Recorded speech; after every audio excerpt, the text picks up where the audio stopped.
کو اس بات کا بخوبی ہے کہ حج کا سہانا موسم چل رہا ہے۔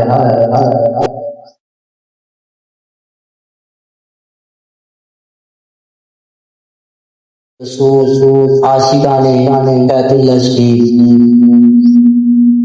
سفر کر کے حرمین شریفین کی زیارت کو جا رہے ہیں۔ وہاں جہاں کے دربار کی بہاریں نکلی ہیں اور حضور اقدس نور مجسم شفیع محشر صلی اللہ علیہ وآلہ وسلم کی کرم کی بہاریں نکلی ہیں۔ اس مناسبت سے آج جمعۃ المبارک اس نشست کے اندر ہم نے حج بیت اللہ شریف کے فضائل کا انتخاب کیا ہے کہ ہم اس مختصر نشست کے اندر حج بیت اللہ شریف کے فضائل بیان کریں گے۔ حاجی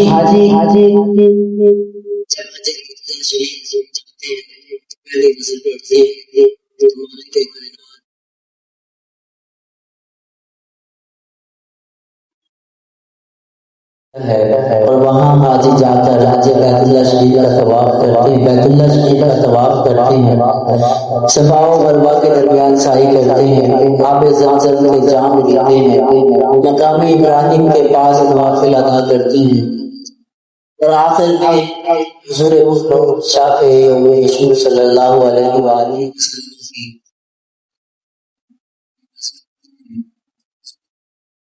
اتنا کرم فرماتے ہیں کہ حضور نے فرمایا کہ جس نے میرے روزے کی زیارت اس پر میری شفاعت واجب ہوگی۔ بہت زیادہ کرم کی باریں لوٹ کر وہ واپس آتے ہیں۔ آج کی جمعۃ المبارک کی گفتگو کا عنوان بنانے کا مقصد یہی ہے کہ ہم اعلیٰ وہاں نہیں جا سکتے، اگر ہم ان کا ذکر خیر کریں تو ملک کریم کی بارگاہ میں کامل یقین امید ہے کہ ملک کریم ہمیں ان کے ذکر خیر کے صدقے سے ہمیں بھی حج بیت اللہ شریف اور حضور کے دربار کی حاضری نصیب کرے گا۔ سامعین محترم، کسی بھی چیز کے فضائل کو بیان کرنے سے منظور یہ ہوتا ہے کہ انسانیت کے دلوں کے اندر اس چیز کے لیے جذبہ اور شوق اور طلب پیدا کی جائے اور انسانوں کے دلوں کا رخ اور ان کی روح کا میلان اس چیز کی طرف بڑھ جائے اور فضائل کو بیان کرنا اس لیے بھی مقصود ہوتا ہے کہ جو اللہ اور اس کے رسول کے گھر کا قصد کر چکے ہیں وہ اپنے آپ کو عام نہ سمجھے اور اس نعمت کو بھی عام نہ سمجھے، وہ یہ احساس اپنے دل کے اندر پیدا کر کے جائیں کہ ہم اتنی عظیم بارگاہ میں جا رہے ہیں، وہ اللہ کی بارگاہ ہو یا رسول اللہ صلی اللہ علیہ وسلم کی بارگاہ ہو، اور یہ بھی احساس پیدا ہو کہ اللہ رب العزت نے انہیں اتنی بڑی عظیم نعمت سے سرفراز فرمایا ہے۔ تو مالک کریم ارشاد فرماتا ہے وَأَتِمُّ الْحَجَّ وَالْعُمْرَةَ لِلَّهِ، تم حج اور عمرہ کو خالصتاً اللہ کی رضا کے لیے پورا کرو۔ مالک کریم نے حج بیت اللہ کی اسی بات کے اندر جو پہلی شرط لگائی ہے، مالک فرماتا ہے کہ جب میرا بندہ میری پاک بارگاہ میں آ رہا ہے اس کے دل کے اندر ریاکاری نہ ہو، تصنع اور بناوٹ نہ ہو، بلکہ میری ہی رضا ہو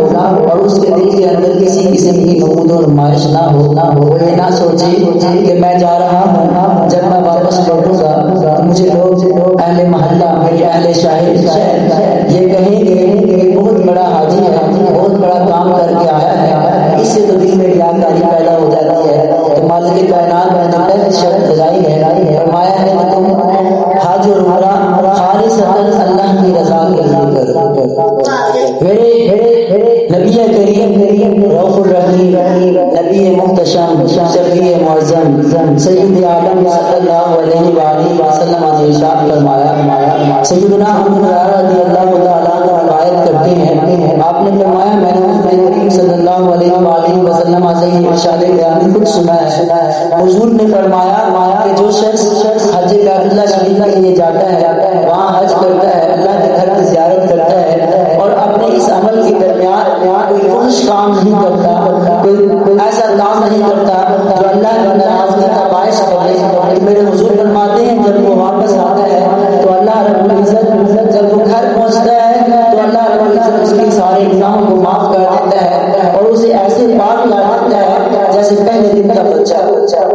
جو پہلے دن کا بچہ ہوتا ہے وہ کتنا ہی عصمت اور برکت والا ہوتا ہے کہ اس کے ذمے میں کوئی گناہ ہوتے ہیں، نہ کوئی قرض ہوتا ہے، نہ کوئی حقوق اللہ ہوتے ہیں، حقوق العباد ہوتے ہیں، بلکہ وہ پاک صاف ہوتا ہے، مالک کریم کو بڑا ہی پیارا ہوتا ہے۔ تو میرے حضور فرماتے ہیں اس شخص کو مالک کریم اس طرح پاک و صاف کر دیتا ہے جس طرح دن کا بچہ ہو۔ تو سنیں حج کی حالت کتنی ہے اور حاجی کی فضیلت کتنی ہے۔ اس نشست کے اندر ہم حج بیت اللہ شریف کے فضائل و برکات اور اس شخص کے فضائل و برکات جو اس پر اللہ رب العزت نے انعام و اکرام کیا ہے بیان کریں گے، جو مالک کریم نے اس پر احسان فرمایا ہے کہ وہ شخص کے دل کے اندر یہ احساس پیدا نہ ہو کہ وہ عام آدمی ہے، وہ عام شخص ہے، بلکہ اللہ نے اس کا ایک خاص مقام رکھا ہے۔ مالک کریم کی بارگاہ میں دعا ہے قرآن کریم میری زبان پر رحمت الحق جاری فرمائے۔ سامعین نظام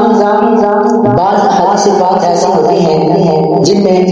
بہت ہی زیادہ دقت ہوتی ہے، بہت ہی زیادہ ذوق اور شوق ہوتا ہے، اور جن میں بیان کرنے والے پر ایسی کیفیت طاری ہوتی ہے جو بڑی مشکل سے نصیب ہوتی ہے۔ سیدنا ابن شماشہ رضی اللہ تعالی روایت کرتے ہیں کہ سیدنا عمر بن عاص رضی اللہ تعالی عنہ کی نظر کا عالم تھا، ہم ان کی تیمارداری کے لیے ہم ان کو پوچھنے کے لیے حاضر ہوئے، تو سیدنا ہم نے دیکھا سیدنا عمر بن عاص رضی اللہ تعالیٰ عنہ سارے مسائل ہوئے جا رہے ہیں۔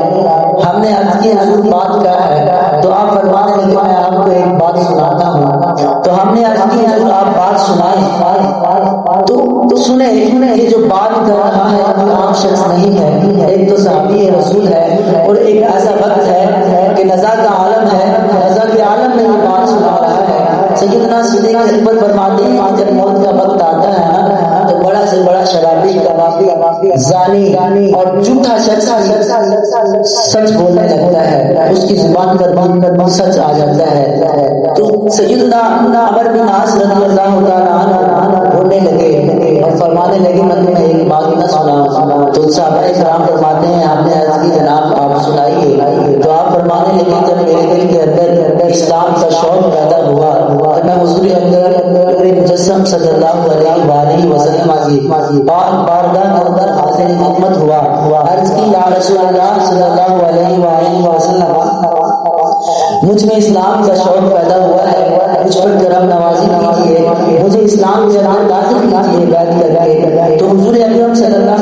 علیہ وسلم نے فرمایا عمر بن عاص اپنا ہاتھ آگے کرو۔ تو کہتے ہیں کہ میں نے ہاتھ آگے کیا تو میں نے فوراً ہی مجھ سے کھینچ لیا۔ تو میرے حضور نے پوچھا عمر بن عاص یہ دیکھیں نا حضور نے کتنا کرم کیا، حضور بخش دیتے اپنے روح سے۔ عمر بن عاص ہاتھ کو پیچھے کھینچنے کی وجہ کیا ہے؟ عرض کی حضور بات یہ ہے کہ میں اسلام قبول کرنے آیا ہوں، لیکن میں جب اس کی زندگی کو دیکھتا ہوں وہ گناہوں سے بھری پڑی ہے، بے حساب خطائیں ہیں، تو میں چاہتا ہوں کہ آپ کی زبان پہلے ترجمان سے یہ سنوں کہ جب بھی میں اسلام کا کلمہ پڑھ کر اسلام کے اندر داخل ہوتا تو اللہ رب العزت میرے سابقہ پچھلے گناہ معاف کر دے، معاف کر کے مجھے جنت کا وارث بنا دے۔ تو حضور اکرم نور مجسم صلی اللہ علیہ وسلم کو یوں عرض کرتے ہیں یا رسول اللہ آپ تو مالک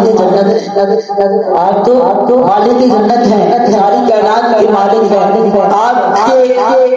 جناب پہ کوئی چیز بعید نہیں ہے۔ حضور نے فرمایا انہوں نے عرض کی حضور مجھے یہ بشارت